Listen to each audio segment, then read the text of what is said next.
Welcome to the Insomnia Project.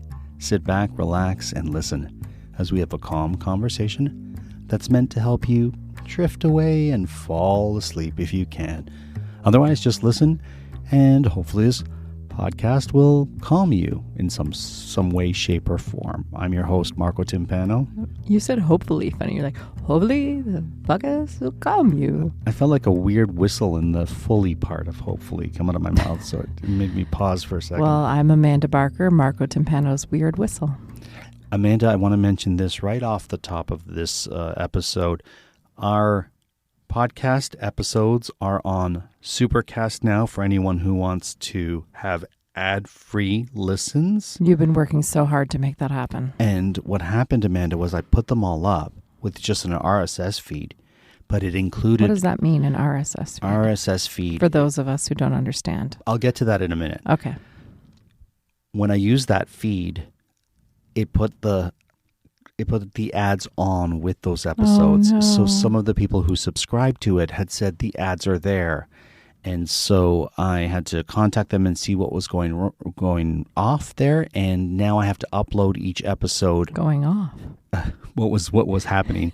And so I have to upload each episode individually. So I have this season and last season. I'm uploading all the seasons. He's been working hard, folks. I didn't even know this until this moment, what exactly was happening, but now I understand. Yeah, so if you want ad-free listens, you can go to theinsomniaproject.supercast.ca, where you can subscribe and get ad-free episodes.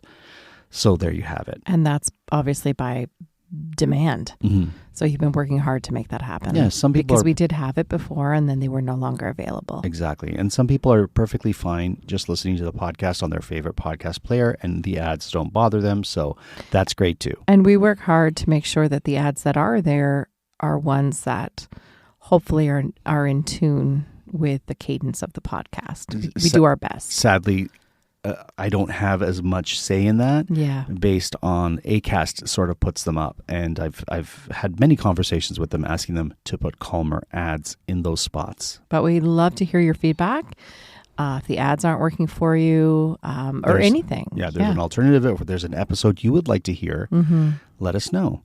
So, Amanda, I wanted to talk about this. We had some wonderful guests stay at our house last week. We did, yeah.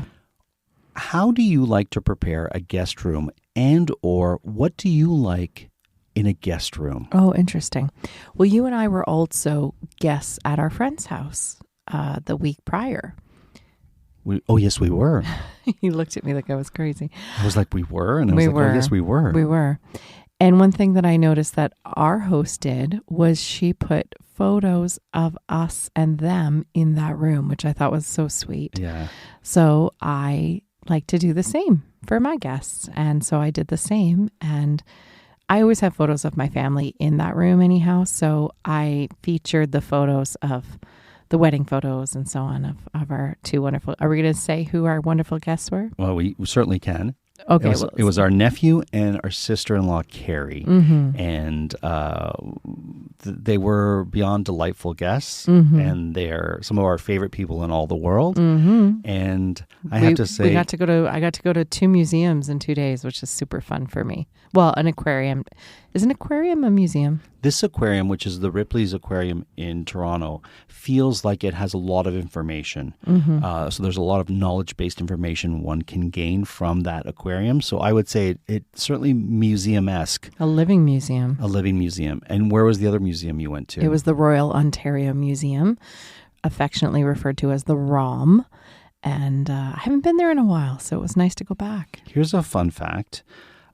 If you live in Toronto and you have a library card, you can go to the website and they will have certain museums where you can get a pass to those museums as long as you bring the pass that you get or on your phone and your library card and show them. They will let you and 3 other people in.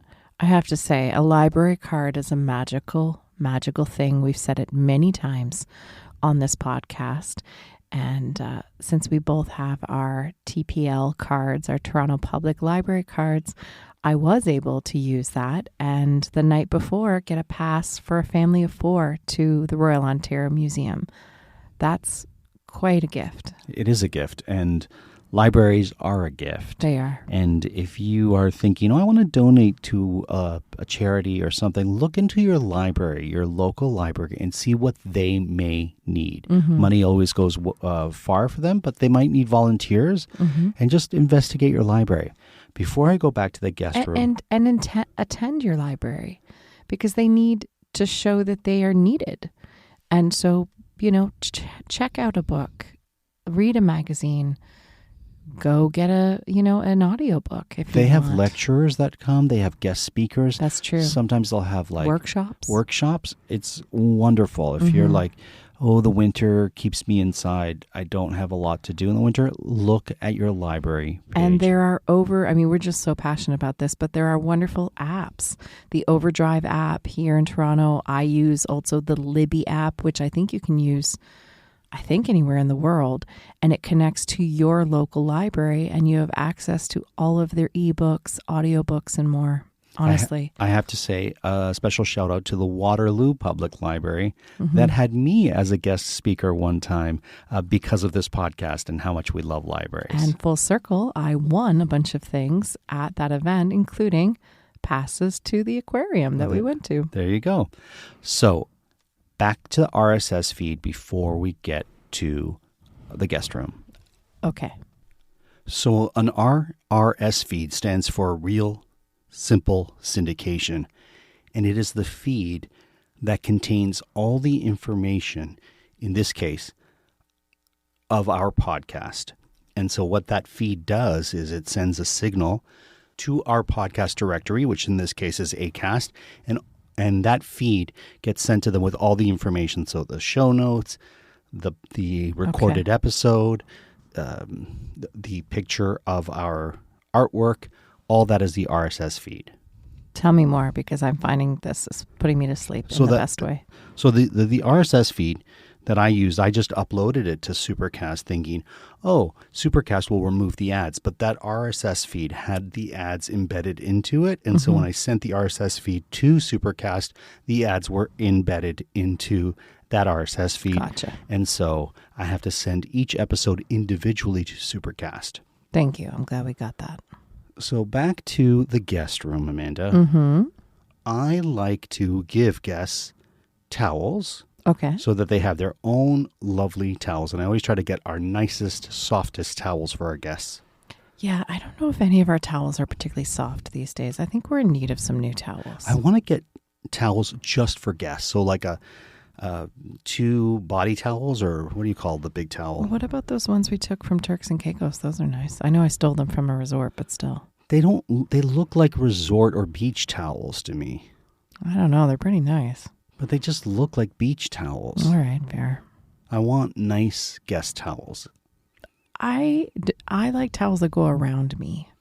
I don't like it when towels don't go fully around me. When I kind of put them together and there's a little split down the middle. It's so funny because Carrie got you a ginormous towel. Oh, you know what? We didn't put the towels out. Oh, I feel so dumb. Why? Because I said, what towel should we put out? And you said these ones. We didn't put out the towel she gave us. The big giant one that goes around our bodies 3 times. Yeah, I guess we could have. Why didn't she gave us those? Well, Carrie, if you're listening, you'll have to come back. You'll have to come back. Man.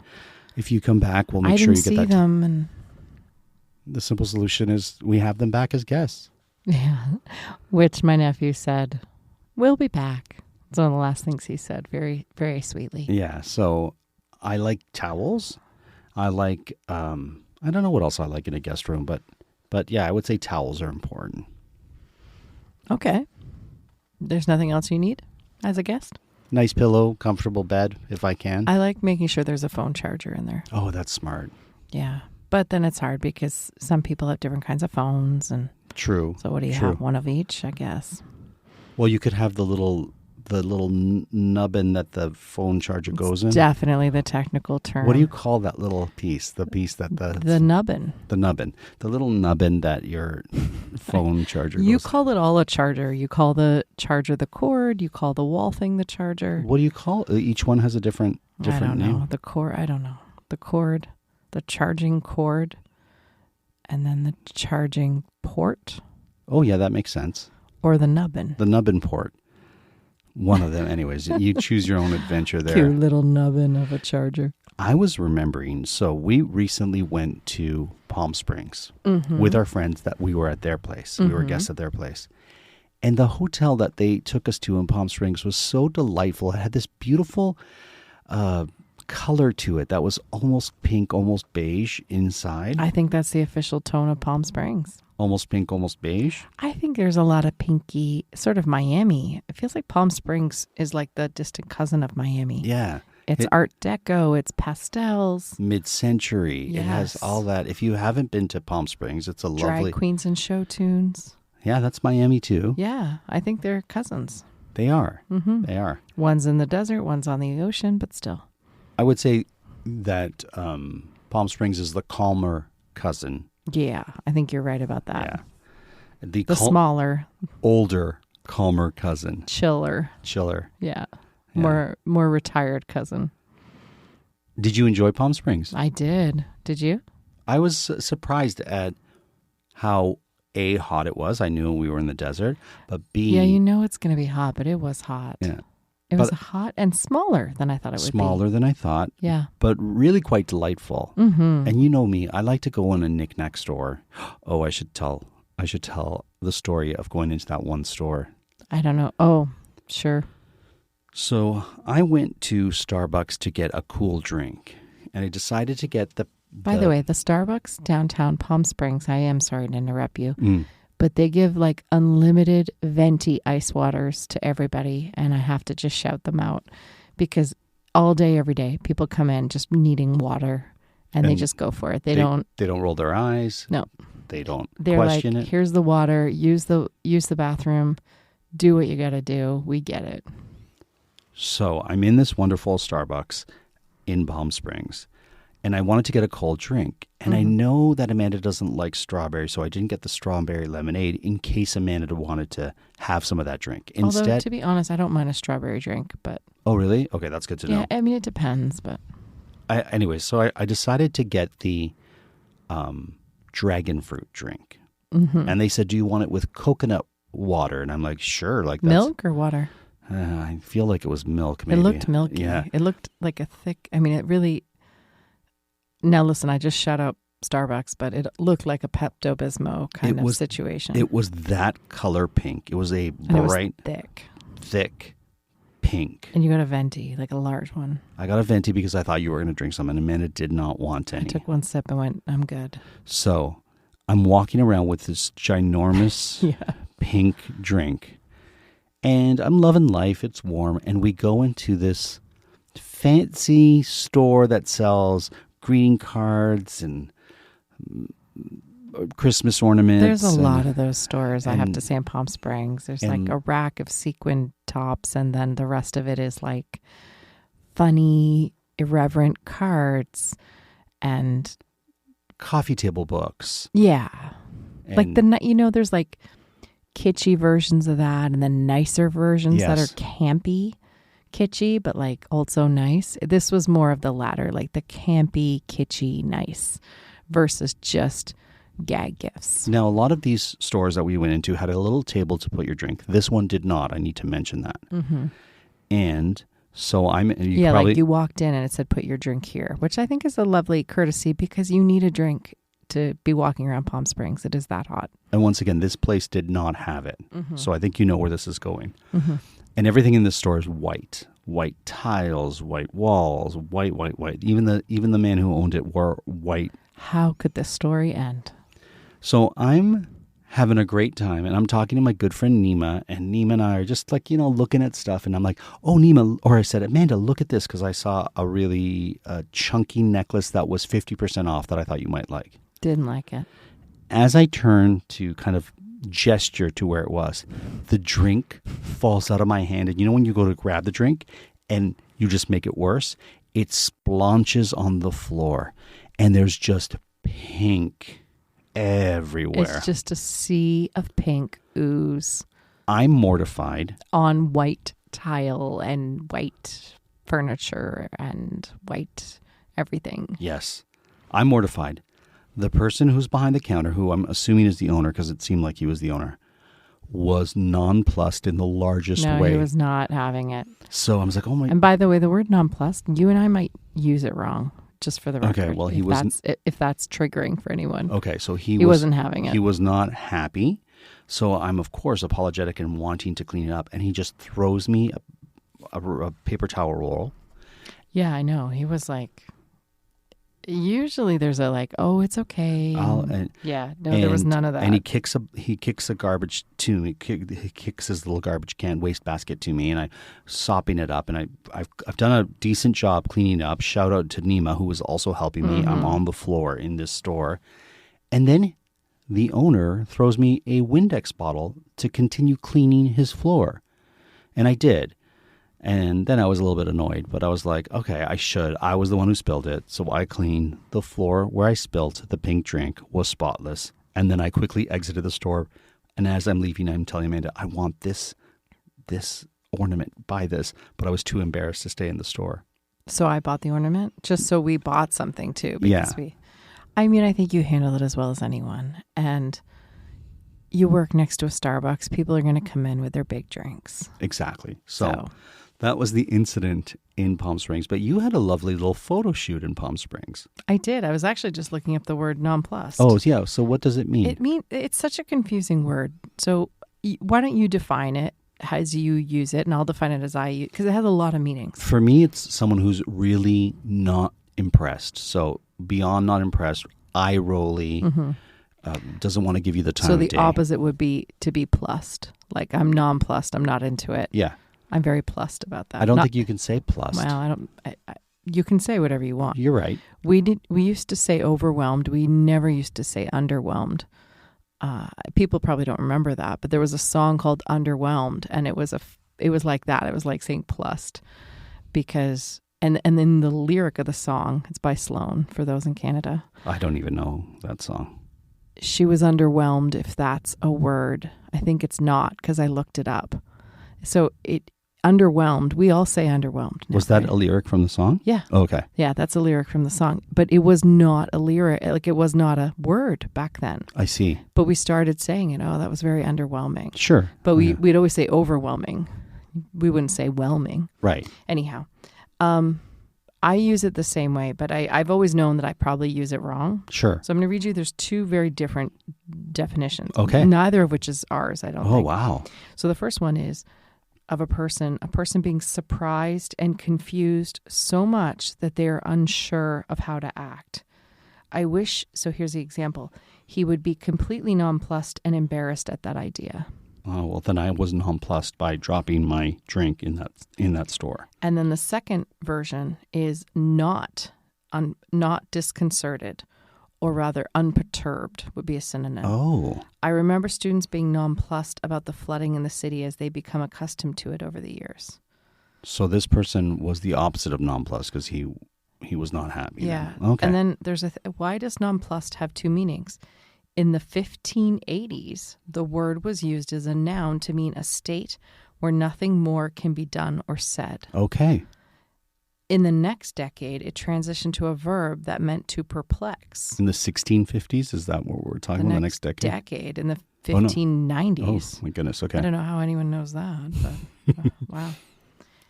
So I don't know. It has a lot of meanings, and I think we're all using it a little right and a little wrong. Oh, there you go. Okay, well, that's good to know. Maybe we'll just start saying plussed. So you had this photo shoot.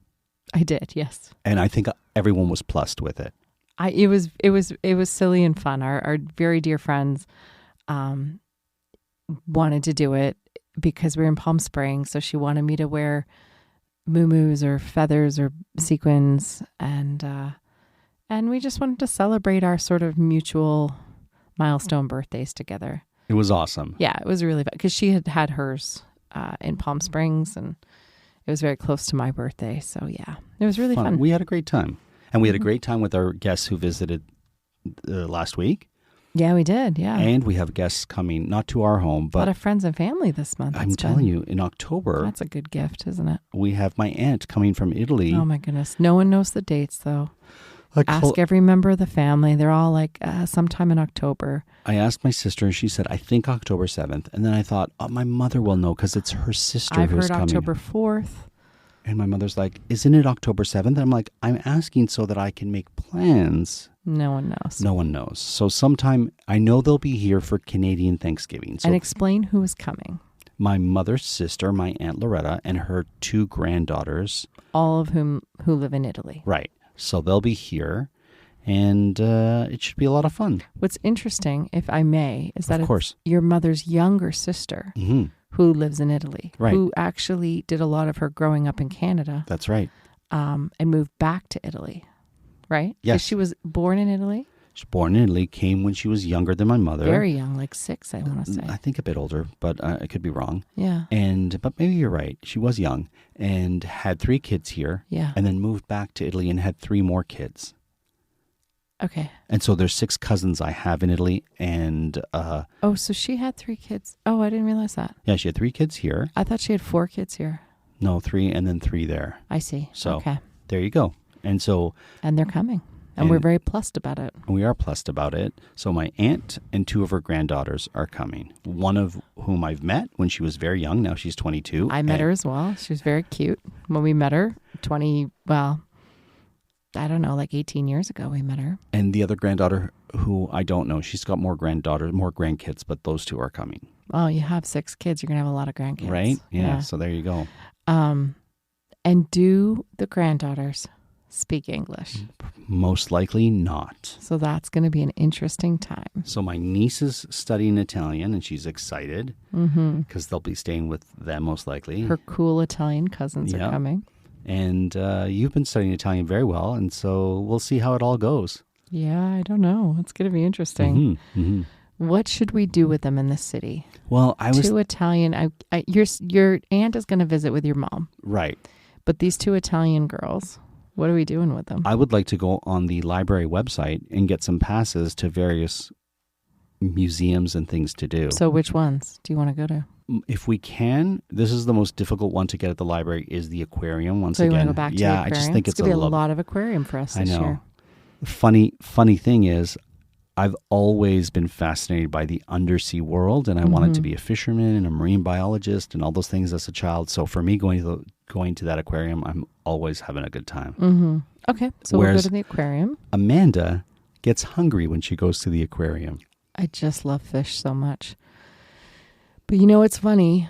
I don't know about, I spent the day yesterday with a cow and a chicken, and I don't know, I might have to be off milk. As one does. And maybe chicken too. Really? I don't know, we'll see. Well, it's interesting because we had chicken for dinner. I know, I had already defrosted it in the fridge, so I'm too frugal to just throw it away, but I don't know. We'll see how we move forward with this. Now, it begs the question, why were you hanging out with the chicken and a... I was shooting something. Okay. I was filming, so I can't really go into what I was filming, but I was filming something that required me to be standing next to a cow for 12 hours and holding a chicken for most of that. Okay. And did you build up a friendship with the chicken that you were holding? Yeah, I feel like the chicken and I were kind of operating as one. Oh, cool. Yeah, I felt the chicken makes kind of a noise, almost like it's purring. Oh, really? When Yeah. it's happy? I think so. When it's content, it kind of has like a purr. I don't know what it is. And I was like, oh my gosh, it's like the chicken's purring. Oh, cool. Yeah. And I think that's when it was just like really, really happy. When it was really like kind of hot next to my body. But it was kind of like, okay, I'm safe. I'm good. And I felt pretty good with that chicken. Wonderful. Yeah. Well, And who knew? Who knew that a chicken could be Amanda's best friend? I mean, maybe. One thing I do know is that a cow cannot. Oh, I see. We have another nephew who's obsessed with, well, I don't know if he still is. I think he secretly loves them. But when he was quite young, obsessed with cows. And listen, I have a great respect for farmers. As do I. And all that they do. And I am glad that I am not one of them because I thought the feed smelled real gross. The chewing and the drooling and all of that. I can't talk about it much or I'll start to gag. Okay, So, fair enough. listen, everyone has different things. Cows will be cows is all I can say. Cows gotta be cows. I'm telling you. Funny, working with animals on set is never easy because I had to work with a goat many years ago. You did? Many years ago. I didn't know that. You know Jameson Kramer. Yeah. Jameson Kramer, who's a great actor here in Toronto, friend, not of the podcast. I know, it sounds like he's famous the way we're talking about him. Well, he and I were in this short film with Phil Luzzi, who's a friend of ours who's born on the same day as you. Toronto famous. So the three of us are in this mystery. And what is the story? I've told you about this before. And I'm a crooked cop, if I remember correctly. Okay. And Jameson has a goat. And the goat solves the crime. And as I have... I'm sorry, what? Yes, the goat realizes I'm a bad cop. Phil Luzzi's... From sniffing you? I don't even remember. Let's just say it wasn't the best script in the world, okay? So, okay. In the... What do you call the climax, I guess, of the film? Spoiler alert. It's a short film. Couldn't even tell you the name of it. Couldn't tell you anything about it. Don't remember the director. Nothing. I have a feeling it's not on IMDb. I don't think so. So I have a gun pointed at Jameson Kramer. Okay. Because I'm a bad guy, right? Yeah. It was not a real gun. It was like, totally safe. And the goat with its paw, what would you call a goat's? Hoof, I believe. Hoof. Knocks it out of my hand and oh my gosh, and saves the day. I think the goat pushes me downstairs. I'm fine, but that's what happened in the scene, right?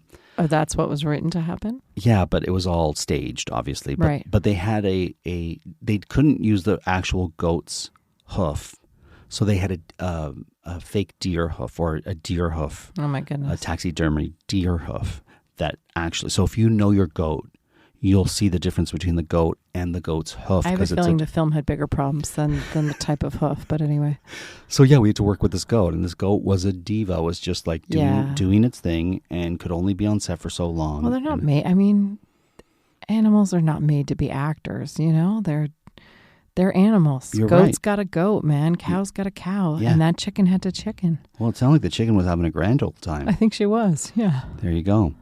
So anyways, that was our adventures for the last couple of weeks, and hence you haven't heard an episode because we've been all over. Hens. She was a hen. She's a beautiful hen. And on that note, we'll say we hope you had a lovely episode. You enjoyed this one. And until next time, we hope both of us and the chicken and even the cow. And the French hen.